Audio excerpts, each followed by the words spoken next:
అనంతపురం జిల్లా రాయదుర్గంలో ఆహ్లాదకరమైన వాతావరణాన్ని అందించే నగరవనం ప్రారంభమైంది. ఉప ముఖ్యమంత్రి పవన్ కళ్యాణ్ వర్చువల్ పద్ధతిలో అధికారికంగా నగరవనాన్ని ప్రారంభించారు.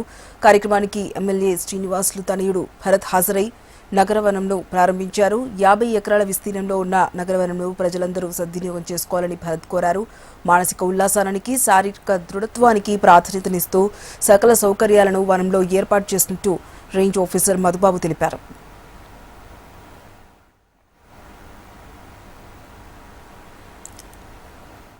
మన డిప్యూటీ సీఎం పవన్ కళ్యాణ్ గారి వర్చువల్గా ఓపెన్ చేయడం జరిగింది.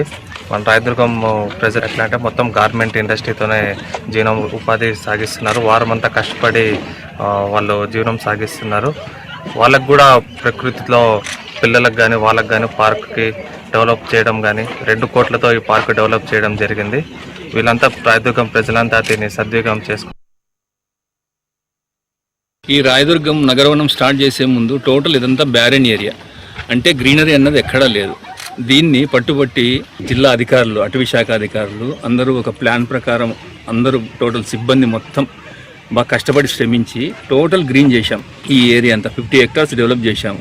కాబట్టి రాయదుర్గం ప్రజలకు ఒకటే విజ్ఞప్తి, అందరూ దీన్ని వాడుకొని హ్యాపీగా బాగా రిలాక్స్గా మానసిక ఉల్లాసానికి ప్రతి వీకెండ్స్ పిల్లలతో కానీ అందరూ వచ్చి బాగా దీన్ని ఎంజాయ్ చేయాలని అటవీ శాఖ తరఫున కోరుకుంటున్నాను.